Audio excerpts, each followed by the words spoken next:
Hello YouTube and welcome to Trevor's Reef. Soon to be reef, hopefully. This is my 55-gallon saltwater aquarium.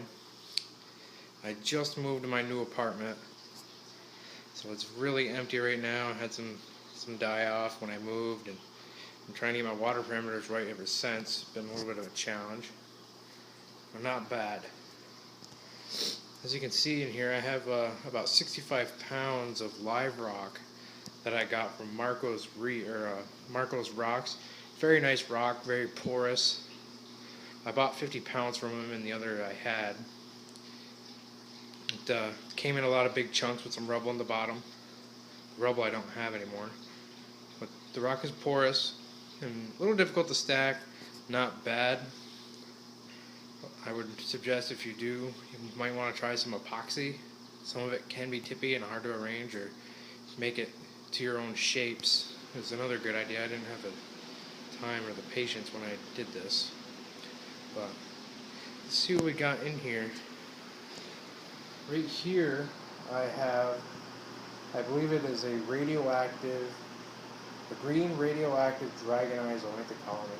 Had about 5 to 8 polyps on it when I got it 4 months ago. And it's doing pretty good. They're crusting out of the rock. They seem healthy. They're always open. They're good-looking zoas. Right here I have a turtle snail. It's got some green hair algae on him. I had a green hair algae outbreak in my tank before I moved, and he got some on him, and it just doesn't go away. I can't get it off him. It doesn't seem to bother him, so I figure no harm, no foul. That is actually a blue devil damsel I have. I want to get rid of him when I get my water right. He's very aggressive, and he's killed quite a few fish on me, and he's just not nice. Not a team player. And then over here I got a green mushroom, and above it I got another mushroom growing. It's brown right now, but I'm hoping it turns green from him. That mushroom's only been there about 2 weeks or so. I noticed him the day after I moved, so he's not very old. I also got a bunch of snails in here that I got from reef cleaners. I bought their 55-gallon reef cleaning kit. Very nice snails. Came with a lot more than I was expecting. Some of them have died from lack of food or whatever, and I had a peppermint shrimp who liked to eat them. So he wasn't very nice. I have a yellow watchman goby somewhere. He's got a lot of different dens. That's his main den back there. Back in there. Somewhere. Right there, back there. Yeah, he's shy, doesn't like to come out very often. He's also got one there and one there. I don't know where he is right now. Maybe I'll catch him later, once I'm not standing right in front of the tank like I am. The caulerpa that's in there is going to be coming out. Hoping to get a hang-on refugium, because with my new skimmer I have coming, I'm not going to have enough room down there for anything other than my skimmer heater in return. But let's see what we got for equipment in here. That is a MaxiJet 900 I have in circulator. Pushes some water, not bad. It's killed quite a few fish on me though before I moved. And more recently, it killed my starfish, my sand-sipping starfish. Killed him right after I moved. He got sucked into it. Over here, I have a MaxiJet 1200 and power headed, because when I had it in circulator like the other one, just a sandstorm. No matter where I put it, I had sand flying everywhere. That's my old skimmer back there. Did have it in my sump. Wasn't getting anything out of it. Put it up here, tried to hang it on until my new one got here. Still wasn't working, so I just unhooked it. That's where the pump would be. It is a Cyclone 100. Garbage. Don't buy it. I don't recommend that thing to anybody. Junk. Hate it. And the light I have on here is actually a light I ordered off Amazon. It's a cheap light. I think I paid $90 for it, shipping. It's a 4-bulb T5 light. It's really, I can't complain about it. It's been a really good light for me. It's got 2 white light 1200K bulbs. And then it's got 2 Acentic blue bulbs in it for the corals, 54 watts. And then it's also got 8 moonlight LEDs on the bottom. And the one thing I really like about this light is it's got 3 different power switches to run the 3 different lights. Like this one turns on the blue LEDs for night, which when it's dark out looks awesome. It's kind of light. I got a window right across from my tank. And then it's also got this one which controls the really, really bright white light. And then this one which controls the blue accentic lights, which one of my bulbs is blown. It blew last night on me, so I gotta go to the pet store and get a new one today. Normally a lot bluer when it has 2 bulbs, but like I said, I gotta replace one. It does get a little bit warm. I could probably put some fans on it. It's got 2 heat vents here and 2 here, so I'm probably gonna get fans for it in the future. But for now, it works. It also comes with 2 legs, which was nice. Those legs make things really easy, so I don't need a top. I don't really like the glass tops on saltwater aquariums. I don't know, the light doesn't really get through them all that great. It does, but it makes it look different, and I just don't like it. And then down here we have my sump. We'll start at the top with the overflow box for that. This is my overflow in the tank. I had to go hang on because I didn't want to take the risk of drilling it and cracking. Here's my thermometer. 77.9. It's not bad. I like to keep between 77 and 80, 77 and 79 usually. And this is my overflow box. It is a SOPS PF300, rated for 300 gallons per hour. It's been working pretty good. When I got it, it was really noisy. So I actually built a Stockman standpipe for it. When I first built this, I built it too short. It was making a flushing sound. So I had to extend it up, and all I did was put a coupling on there on the bottom. You can't see it. With a 2-inch piece of PVC, and I raised it above that baffle that's in there. Dead quiet now. Really happy with it. I can't hear it anymore when I walk in the front door, which is probably the best thing about it. And I got a quick coupling there, which I can take it apart if I need to, and it goes into a 45 and underneath the tank to this. Let's see. Right there, where it comes in. I got this ball valve, which I don't really use, so I'm not really sure why I put it in there. But it's there in case I need it. Then I got another 90 here.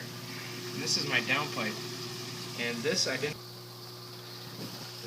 didn't PVC, so I can put a filter sock in here soon. And then I also got some Chaeto in here. It's a decent sized ball of Chaeto.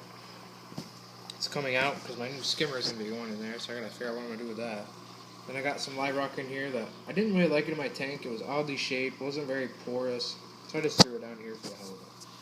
And I got, this is where my sump divides, and that's where it goes in through that. It goes from there through the sponge to the other side. And on this side I got my heater. I got a Mag 9.5 return pump. It's way overrated for my fish tank and my overflow. But I want to run a BRS dual media reactor that I'm going to order maybe this week, or I'm not sure. When it comes up, got a 45. Right there, I'm going to put a T-valve in to run my reactor. So pretty sure that's what I'm going to do with it. I got to fix some of this plumbing. It's not the greatest. Ball valve, which I'm using to restrict my flow right now. Then it goes up to that 45.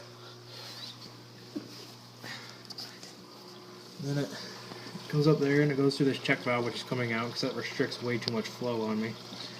Then I got this coupling for cleaning and whatnot. And this is where I had to connect it to my overflow, my return U-tube that I bought. Simple, easy, works. And that's where it comes back into the tank. I'm not getting the flow I like, so I'm going to upgrade some stuff, figure something out. But I mean, the tank looks good. I'm looking for anybody that can give me some advice or anything. Hints, tips, suggestions on what I'm doing, what I'm not doing right. You know, anything. I'm open. Please just let me know what you think, what you feel about my tank. A couple of other things. That's my top off. I'm going to be building an auto top off with the aqua lifter and a float valve. my mixing bucket. I bought this for my tank. When I moved, I wanted to paint it black. Never got the chance to. I was winter here and I was in a rush. So I'm going to put this on. I'm going to have to recruit a couple friends maybe. Buy a 12-pack of beer.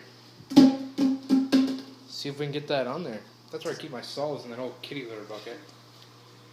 The drill I used, I just put a hole in my return so it doesn't backflow into my sump when I turn it off. It's right above that elbow right there. You can kind of see the hole. I had a problem with that one day and almost flooded my floor. This is my reservoir for my RO water. Just a regular trash can. I've had it for a while now and I've been testing it every week. I test it for TDS, and the only time I had a TDS spike was right after I put that pump in there. But that pump came from my skimmer. It's a MaxiJet 1200. I'm just using it to pump water out of my reservoir. I bumped it up to 0.05, so I cleaned it with vinegar. And it's staying 0 now. I haven't had any problems with the red. A lot of people say not to buy the colored trash cans, but this is all I could find at my local stores. They didn't have the gray ones, but it works. I'm gonna put water in it. This is where my RO system is in my kitchen. It's back here, and it runs. That's my drain line to my sink, and my feed line I run behind my counter. I want to put it in there eventually, my reservoir in there. So I'm going to have to order some longer pieces of hose from BRS. It is a BRS RODI unit, 4-stage. Got to order filters in the next month or so. Working great, still getting 0 TDS. Awesome unit. Really like BRS's equipment. That's why I'm going to order their reactor. And probably their reactor material as well. But up here is where I keep my testing, some of my additives and flake food and algae that I feed along with my frozens. I got a porcupine pufferfish up there my girlfriend got for me. It's pretty cool.